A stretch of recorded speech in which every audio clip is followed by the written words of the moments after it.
Ahora, ¿cómo podemos usar el concepto de criticalidad de los negocios? Pues pensemos en lo siguiente, los mercados y los sistemas financieros y la sociedad en su conjunto, pues tiene diferentes tipos de estresores de diferentes intensidades y frecuencias, de tal manera que necesitamos que nuestros negocios pues tengan justamente estas capacidades de adaptación y de respuesta a las perturbaciones.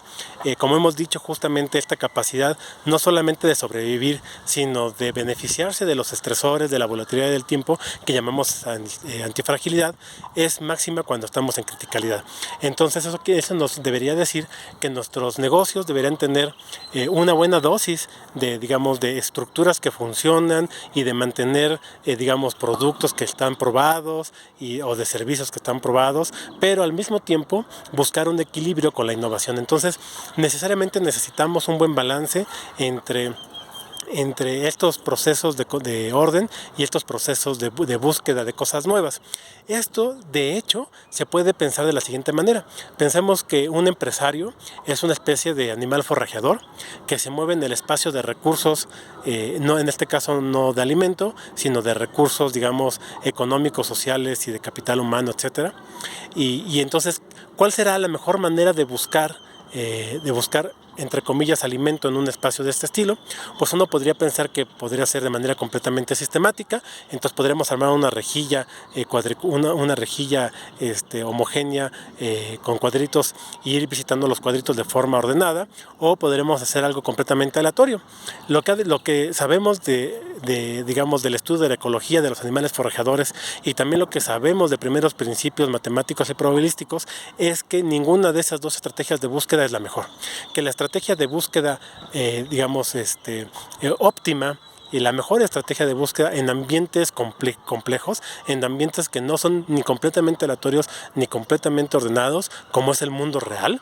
En este tipo de ambientes, el patrón de forrajeo que mejor logra funcionar es justamente lo que se llaman vuelos de Levy, que funcionan de la siguiente manera. Uno empieza a buscar, da un salto grande, y a partir de ese salto grande empieza a dar pequeños pasos alrededor de ese, digamos una búsqueda local, y después de cierto tiempo da otro salto grande y otra búsqueda local, y otro salto grande y otra búsqueda local, y eso justamente pues se ve que es la manera óptima de buscar recursos en ambientes complejos. Y lo que nos está diciendo de nuevo es un balance entre innovación, estos saltos grandes, y autoorganización, estas búsquedas locales. Entonces, de cierta manera, los vuelos de Levy son una especie de patrón de forrajeo crítico. Y entonces, usando esta perspectiva, pues uno puede empezar a utilizar estas analogías y estas metáforas en nuestros negocios, y para, por ejemplo, no sé, inclusive invertir en la bolsa, en donde deberíamos buscar un buen balance entre invertir en instrumentos que son, por ejemplo, muy robustos, ¿no?, que son muy estables en el tiempo, y tener una cierta cantidad de dinero también en instrumentos volátiles que nos permiten estar expuestos a los golpes de suerte. Por supuesto que esos golpes de suerte pueden ser positivos o pueden ser negativos, y eventualmente podría pasarnos que perdiéramos todo lo que tenemos puesto en el cajón de las cosas volátiles, pero como dividimos nuestro capital inicial entre instrumentos conservadores y instrumentos volátiles, pues nunca llegaremos a la quiebra.